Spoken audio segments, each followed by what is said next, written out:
Hi friends. അപ്പോൾ PSC മാസ്റ്ററിൻ്റെ മറ്റൊരു വീഡിയോയിലേക്ക് എല്ലാവർക്കും സ്വാഗതം. നമ്മളിന്ന് PSC ബുള്ളറ്റിനിലെ ഓഗസ്റ്റ് 15-ാം തീയതിയുള്ള കറണ്ട് അഫയേഴ്സാണ് നോക്കാനായിട്ട് പോകുന്നത്. അപ്പോൾ നമുക്കതിലെ ഒന്നാമത്തെ ക്വസ്റ്റ്യൻ, ഒളിമ്പിക്സുമായിട്ട് ബന്ധപ്പെട്ടാണ് നമുക്കിവിടെ കുറച്ച് ക്വസ്റ്റ്യൻസ് ആദ്യം തന്നിട്ടുള്ളത്. അത് ഓരോന്നായിട്ട് നമുക്ക് നോക്കാം. പാരീസ് ഒളിമ്പിക്സിലെ 10 metre air pistol shooting mixed team ഇനത്തിൽ മനു ഭാക്കർ, സരബ്ജോത് സിംഗ് സഖ്യത്തിന് വെങ്കല മെഡൽ. അപ്പോൾ നമ്മളത് കഴിഞ്ഞ വീഡിയോയിലും പറഞ്ഞിട്ടുണ്ടായിരുന്നു. പാരീസ് ഒളിമ്പിക്സിലെ 10 metre air pistol shooting mixed team ഇനത്തിൽ മനു ഭാക്കർ, സരബ്ജോത് സിംഗ് സഖ്യത്തിന് വെങ്കല മെഡൽ. അപ്പോൾ നമ്മുടെ ഈ ഒരു പാരീസ് ഒളിമ്പിക്സിൽ മനു ഭാക്കറിന് 2 വെങ്കലം കിട്ടിയിട്ടുണ്ടായിരുന്നു. സ്വതന്ത്ര ഇന്ത്യയിൽ ഒരു ഒളിമ്പിക്സിൽ 2 മെഡലുകൾ നേടുന്ന ആദ്യ വനിതാ താരമാണ് മനു ഭാക്കർ. അപ്പോൾ സ്വതന്ത്ര ഇന്ത്യയിൽ ഒരു ഒളിമ്പിക്സിൽ 2 മെഡലുകൾ നേടുന്ന ആദ്യ വനിതാ താരമാണ് മനു ഭാക്കർ. പാരീസ് ഒളിമ്പിക്സിലെ ജാവലിൻ ത്രോയിൽ നീരജ് ചോപ്രയ്ക്ക് വെള്ളി മെഡൽ. അപ്പോൾ നമ്മുടെ പാരീസ് ഒളിമ്പിക്സിൽ ജാവലിൻ ത്രോയിൽ നീരജ് ചോപ്രയ്ക്കാണ് വെള്ളി മെഡൽ. ടോക്കിയോ ഒളിമ്പിക്സിൽ നീരജ് ചോപ്രയ്ക്ക് സ്വർണ്ണ മെഡൽ ലഭിച്ചിരുന്നു. നമ്മൾ പഠിച്ചിട്ടുള്ളത് തന്നെയാണ്. അപ്പോൾ ഇതും കൂടെ നന്നായിട്ട് പഠിച്ച് വെച്ചേക്കണം. ചോദിക്കാനായിട്ട് നല്ല ചാൻസ് ഉള്ളൊരു ക്വസ്റ്റ്യനാണ്. പാരീസ് ഒളിമ്പിക്സിലെ 50 മീറ്റർ റൈഫിൾ 3 പൊസിഷൻ ഷൂട്ടിങ്ങിൽ സ്വപ്നിൽ കുശാലയ്ക്ക് വെങ്കല മെഡൽ. ഈ ഒരു ക്വസ്റ്റ്യൻ നമ്മൾ കഴിഞ്ഞ വീഡിയോയിൽ പറഞ്ഞിട്ടുണ്ടായിരുന്നു. അപ്പോൾ പാരീസ് ഒളിമ്പിക്സിലെ 50 മീറ്റർ റൈഫിൾ 3 പൊസിഷൻ ഷൂട്ടിങ്ങിൽ സ്വപ്നിൽ കുശാലയ്ക്ക് വെങ്കല മെഡൽ ലഭിച്ചു. പുരുഷന്മാരുടെ 57 കിലോ ഫ്രീ സ്റ്റൈൽ ഗുസ്തിയിൽ അമൻ ഷെരാവത്തിന് വെങ്കല മെഡൽ. അപ്പോൾ പുരുഷന്മാരുടെ 57 കിലോ ഫ്രീ സ്റ്റൈൽ ഗുസ്തിയിൽ അമൻ ഷെരാവത്തിന് വെങ്കല മെഡൽ ലഭിച്ചു.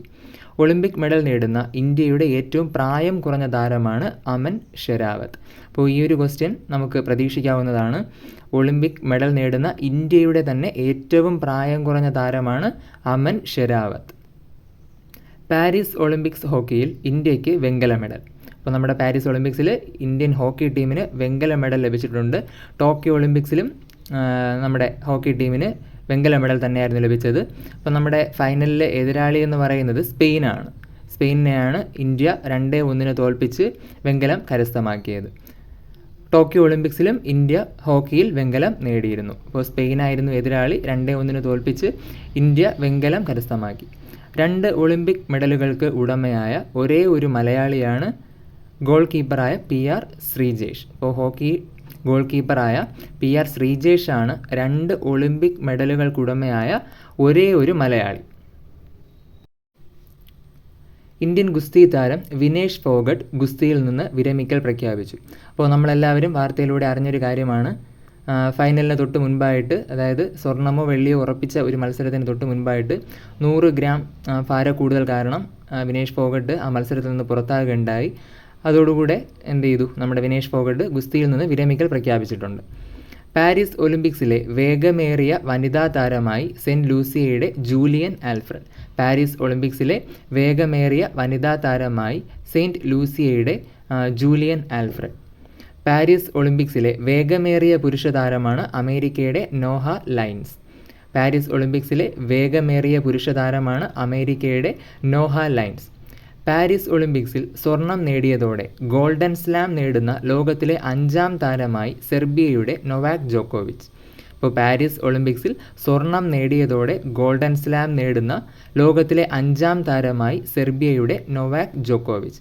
Andre Agassi, Steffi Graf, Serena Williams, Rafael Nadal എന്നിവരാണ് ജോക്കോയ്ക്ക് മുൻപ് ഗോൾഡൻ സ്ലാം നേടിയവർ. അപ്പോൾ ആരൊക്കെയാണ്? Andre Agassi, Steffi Graf, Serena Williams, Rafael Nadal എന്നിവരാണ് ജോക്കോയ്ക്ക് മുൻപ് ഗോൾഡൻ സ്ലാം നേടിയവർ. 4 ഗ്രാൻഡ് സ്ലാമുകളും ഒളിമ്പിക് സ്വർണവും നേടുമ്പോഴാണ് ഗോൾഡൻ സ്ലാം നേട്ടം കൈവരിക്കുന്നത്. അപ്പോൾ എന്താണ് ഗോൾഡൻ സ്ലാം എന്നുള്ളത്? എന്താണത്? 4 ഗ്രാൻഡ് സ്ലാമുകളും അതോടൊപ്പം തന്നെ ഒളിമ്പിക് സ്വർണവും നേടുമ്പോൾ ഗോൾഡൻ സ്ലാം നേട്ടം കൈവരിക്കുന്നുവെന്ന് നമുക്ക് പറയാനായിട്ട് സാധിക്കും. അപ്പോൾ നമ്മുടെ പാരീസ് ഒളിമ്പിക്സിൽ സ്വർണം നേടിയതോടെ ഗോൾഡൻ സ്ലാം നേടിയ വ്യക്തിയാണ് സെർബിയയുടെ നൊവാക് ജോക്കോവിച്ച്. പാരീസ് ഒളിമ്പിക്സിൽ 5 വെങ്കലവും 1 വെള്ളിയും ഉൾപ്പെടെ 6 മെഡലുകൾ നേടിയ ഇന്ത്യ മെഡൽ പട്ടികയിൽ 71ാം സ്ഥാനത്താണ്. അപ്പോൾ നമുക്ക് ഈ തൊട്ട് കഴിഞ്ഞ കുറച്ച് പരീക്ഷകളിലായിട്ട് നമുക്ക് കാണാൻ സാധിച്ചതാണ്. ഏഷ്യൻ ഗെയിംസിലെ മെഡൽ എണ്ണമൊക്കെ നമുക്ക് മാറി മാറി ചോദിച്ച ക്വസ്റ്റ്യനാണ്. അപ്പോൾ അടുത്തിനി നമുക്ക് പ്രതീക്ഷിക്കാവുന്ന ക്വസ്റ്റ്യൻസ് ആണിത്. അതായത് പാരീസ് ഒളിമ്പിക്സിൽ എത്ര മെഡലാണ് ഇന്ത്യ ഇന്ത്യക്ക് കിട്ടിയത് വെങ്കലം എത്ര, വെള്ളി എത്ര എന്നൊക്കെ നമുക്ക് ചോദിക്കാം. അപ്പോൾ പാരീസ് ഒളിമ്പിക്സിൽ 5 വെങ്കലവും 1 വെള്ളിയും ഉൾപ്പെടെ 6 മെഡലുകൾ നേടിയ ഇന്ത്യ മെഡൽ പട്ടികയിൽ 71ാം സ്ഥാനത്താണ്. ഇന്ത്യയുടെ പട്ടികയിലെ സ്ഥാനമെന്ന് പറയുന്നത് 71 40 സ്വർണവും 44 വെള്ളിയും 42 വെങ്കലവും ഉൾപ്പെടെ 126 മെഡലുകൾ നേടിയ അമേരിക്ക 1ാം സ്ഥാനവും 40 സ്വർണവും 27 വെള്ളിയും 24 വെങ്കലവും ഉൾപ്പെടെ 91 മെഡലുകൾ നേടിയ ചൈന 2ാം സ്ഥാനവും കരസ്ഥമാക്കി. ഇപ്പോൾ മെഡൽ പട്ടികയിൽ 1ാം സ്ഥാനം നേടിയത് അമേരിക്കയാണ്. 40 സ്വർണം, 44 വെള്ളി, 42 വെങ്കലം. അതോടൊപ്പം 2ാം സ്ഥാനം നേടിയത് ചൈനയാണ്. 40 സ്വർണം, 27 വെള്ളി, 24 വെങ്കലം. അമേരിക്കയ്ക്ക് ആകെ മെഡലുകളുടെ എണ്ണം 126. ചൈനയുടെ ആകെ മെഡലുകൾ 91. 2028 ഒളിമ്പിക്സ് അമേരിക്കയിലെ ലോസ് ഏഞ്ചൽസിൽ നടക്കും. അപ്പോൾ ഇത് നമുക്ക് നോട്ട് ചെയ്ത് വെച്ചേക്കാം. അതായത് 2028 ഒളിമ്പിക്സ് നടക്കാൻ പോകുന്നത് അമേരിക്കയിലെ ലോസ് ഏഞ്ചൽസിൽ വെച്ചിട്ടാണ്. അപ്പോൾ വെങ്കല മെഡൽ നേടിയ നമ്മുടെ ഇന്ത്യൻ ഹോക്കി ടീമിൻ്റെ ഒരു ചിത്രമാണ് നിങ്ങൾ സ്ക്രീനിൽ കാണുന്നത്. ഓക്കെ, അടുത്ത ക്വസ്റ്റ്യൻ. വയനാട് ജില്ലയിലെ മുണ്ടക്കൈ ചൂരൽമല പ്രദേശങ്ങളിൽ ജൂലൈ 31 പുലർച്ചെയുണ്ടായ ഉരുൾപൊട്ടലിൽ 300-ലധികം ആളുകൾ മരണപ്പെടുകയും നിരവധി ആളുകളെ കാണാതാവുകയും ചെയ്തു. യഥാർത്ഥ കണക്ക് ഇതുവരെയും ലഭ്യമായിട്ടില്ല. അപ്പോൾ നമുക്ക് ഏവർക്കും വിഷമമുണ്ടായ ഒരു കാര്യമാണല്ലേ. അതായത് ധാരാളം പേർ ആ ഉരുൾപൊട്ടലിൽ മരിക്കുകയുണ്ടായി. അപ്പോൾ അത് നടന്ന ഡേറ്റ് എന്ന് പറയുന്നത് ജൂലൈ 31. ജൂലൈ 31 പുലർച്ചെയാണ് ഈ ഒരു സംഭവം ഉണ്ടായത്. അപ്പോൾ അതിൻ്റെ സ്ഥലം കറക്റ്റായിട്ടൊന്ന് ഓർമ്മിച്ച് വെച്ചേക്കണം. നമ്മുടെ വയനാട് ജില്ലയിലെ മുണ്ടക്കൈ ചൂരൽമല പ്രദേശങ്ങളിലാണ് ഈ ഒരു ഉരുൾപൊട്ടൽ സംഭവിച്ചത്. UPSC ചെയർപേഴ്സണായി പ്രീതി സുധനെ നിയമിച്ചു. UPSCയുടെ പുതിയ ചെയർപേഴ്സണായിട്ട് നിയമിതയായ വ്യക്തിയാണ് പ്രീതി സുധൻ. കരസേന മെഡിക്കൽ സർവീസിലെ ആദ്യ വനിതാ ഡയറക്ടർ ജനറലായി ലഫ്റ്റനന്റ് ജനറൽ സാധന സക്സേന നായർ നിയമിതയായി. കരസേന മെഡിക്കൽ സർവീസിലെ ആദ്യ വനിതാ ഡയറക്ടർ ജനറലായി ലഫ്റ്റനന്റ് ജനറൽ സാധന സക്സേന നായർ നിയമിതയായി.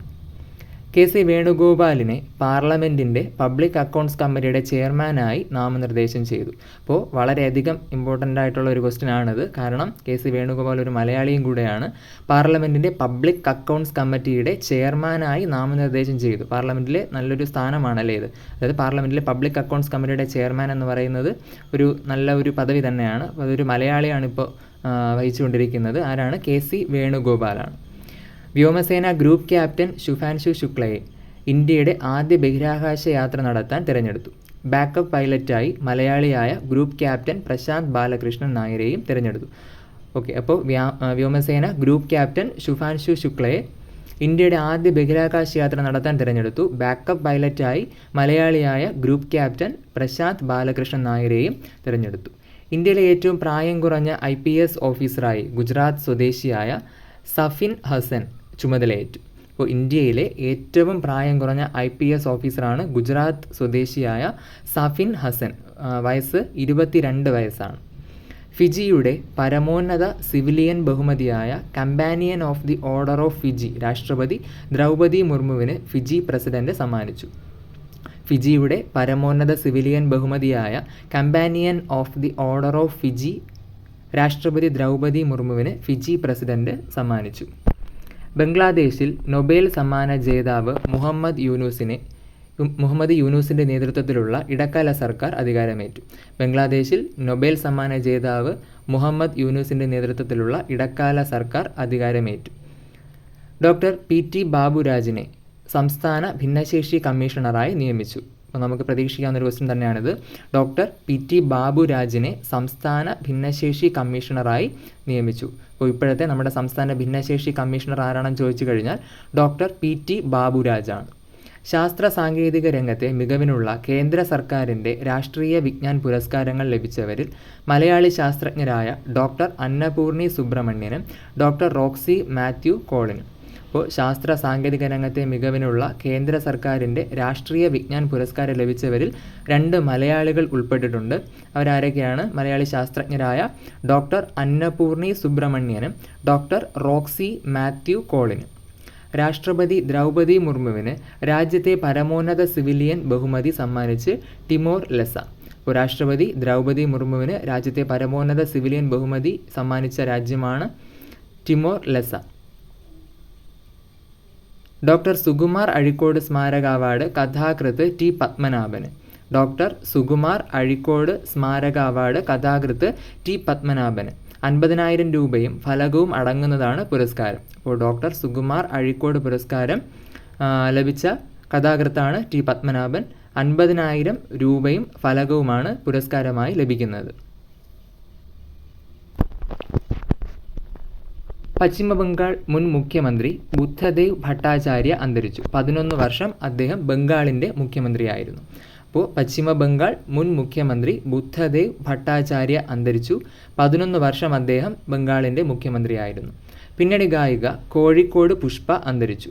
അപ്പോൾ പിന്നണി ഗായികയായിരുന്ന കോഴിക്കോട് പുഷ്പ അന്തരിച്ചു. വിഖ്യാത ഭരതനാട്യം കുച്ചിപ്പുടി നർത്തകി യാമിനി കൃഷ്ണമൂർത്തി അന്തരിച്ചു. അപ്പോൾ ഈ ഒരു മേഖലയിൽ നിന്നൊക്കെ നമുക്ക് ക്വസ്റ്റ്യൻസ് വരുന്നതാണ്. ആർട്ട് ആൻഡ് കൾച്ചർ ആ ഒരു മേഖലയിൽ നമുക്ക് കറണ്ട് അഫയേഴ്സ് ആയിട്ട് ചോദിക്കാം. യാമിനി കൃഷ്ണമൂർത്തി ഏത് മേഖലയുമായി ബന്ധപ്പെട്ടിരിക്കുന്നു? അപ്പോൾ ഒരു നർത്തകിയാണ്. ഭരതനാട്യം കുച്ചിപ്പുടി നർത്തകിയായ യാമിനി കൃഷ്ണമൂർത്തി അന്തരിച്ചു. മുൻ ഇന്ത്യൻ ക്രിക്കറ്റ് താരവും പരിശീലകനുമായിരുന്ന അൻഷുമാൻ ഗെയ്ക്വാദ് അന്തരിച്ചു. അപ്പോൾ അൻഷുമാൻ ഗെയ്ക്വാദ് ഏത് മേഖലയുമായി ബന്ധപ്പെട്ടിരിക്കുന്നു? സ്പോർട്സ് ആണ്. അദ്ദേഹം മുൻ ഇന്ത്യൻ ക്രിക്കറ്റ് താരവും അതോടൊപ്പം പരിശീലകനും ആയിരുന്നു. ഇംഗ്ലണ്ട് മുൻ ബാറ്റർ ഗ്രഹാം തോർപ്പ് അന്തരിച്ചു. ഇംഗ്ലണ്ട് മുൻ ബാറ്റർ ഗ്രഹാം തോർപ്പ് അന്തരിച്ചു. ചൈനീസ് US ഭൗതിക ശാസ്ത്രജ്ഞനും നൊബേൽ ജേതാവുമായ സങ് ദാവോ ലി അന്തരിച്ചു. ചൈനീസ് US ഭൗതിക ശാസ്ത്രജ്ഞനും നൊബേൽ ജേതാവുമായ സങ് ദാവോ ലി അന്തരിച്ചു. കേരളത്തിലെ മുൻ തദ്ദേശ വകുപ്പ് മന്ത്രി കുട്ടി അഹമ്മദ് കുട്ടി അന്തരിച്ചു. അപ്പോൾ കേരളത്തിലെ മുൻ തദ്ദേശ വകുപ്പ് മന്ത്രിയായിരുന്നു കുട്ടി അഹമ്മദ് കുട്ടി. അദ്ദേഹം അന്തരിച്ചിട്ടുണ്ട്. കായിക കേരളത്തിൻ്റെ പരിശീലകൻ ഡോക്ടർ SS കൈമൾ അന്തരിച്ചു. അപ്പോൾ കായിക കേരളത്തിൻ്റെ അതായത് അത്ലറ്റിക്സിലെ പരിശീലകൻ doctor SS Kaimal, full name എന്ന് പറയുന്നത് KN ശിവശങ്കര കൈമൾ എന്നാണ്. അദ്ദേഹം അന്തരിച്ചു. മുൻ കേന്ദ്ര വിദേശകാര്യമന്ത്രി നട്വർ സിംഗ് അന്തരിച്ചു. മുൻ കേന്ദ്ര വിദേശകാര്യമന്ത്രിയാണ് നട്വർ സിംഗ്. അദ്ദേഹം നമുക്ക് ഇത്രയും ക്വസ്റ്റ്യൻസാണ് ഓഗസ്റ്റ് 15 ഈ ഒരു PSC ബുള്ളറ്റിനിൽ പഠിക്കാനായിട്ടുള്ളത്. അപ്പോൾ നമുക്ക് വരുന്ന പരീക്ഷകളിലൊക്കെ തന്നെ ഏറ്റവും അധികം പ്രതീക്ഷിക്കാവുന്ന ക്വസ്റ്റ്യൻസാണിത്. ഏറ്റവും ബേസ് എന്ന് പറയുന്നത് നമ്മുടെ എക്സാമിനൊക്കെ ചോദിക്കുന്ന ആ കറണ്ട് അഫയേഴ്സിൻ്റെ ഏറ്റവും ബേസ് എന്ന് പറയുന്നത് നമ്മുടെ PSC ബുള്ളറ്റിനിലെ കറണ്ട് അഫയേഴ്സാണ്. അപ്പോൾ 10th ലെവൽ +2 ലെവലിലൊക്കെ അധികവും ഇതിൽ നിന്ന് തന്നെയാണ് നമുക്ക് ചോദിക്കാറ്. അതുപോലെ തന്നെ ഡിഗ്രി എക്സാംസിനും ഇതിൽ നിന്ന് ചോദിക്കാറുണ്ട്. അതോടൊപ്പം സ്റ്റേറ്റ്മെൻറ്റിലൊക്കെ നമുക്ക് ഇതിൽ നിന്ന് തന്നെയാണ് ക്വസ്റ്റ്യൻസ് വരുന്നത്. അപ്പോൾ എല്ലാവരും നന്നായിട്ട് പഠിക്കുക. ഈ ഒരു ചാനൽ നിങ്ങൾക്ക് ഉപകാരപ്പെടുന്നുണ്ടെങ്കിൽ നിങ്ങൾ ഇതൊന്ന് സബ്സ്ക്രൈബ് ചെയ്യുക. നമ്മൾ കറണ്ട് അഫയേഴ്സിൻ്റെ PSC ബുള്ളറ്റിൻ റിലേറ്റ് ചെയ്ത് വരുന്ന ക്ലാസ്സുകൾ ഇനി ഇടുന്നതായിരിക്കും. അപ്പോൾ ബാക്കി ടോപ്പിക്സിൻ്റെ PSC ബുള്ളറ്റിനുമായിട്ട് ബേസ് ചെയ്തുള്ള ക്ലാസ്സുകളും ഇനി ഉണ്ടാവും. അപ്പോൾ താല്പര്യമുള്ളവർ ഈ ചാനൽ സബ്സ്ക്രൈബ് ചെയ്യുക. Thank you.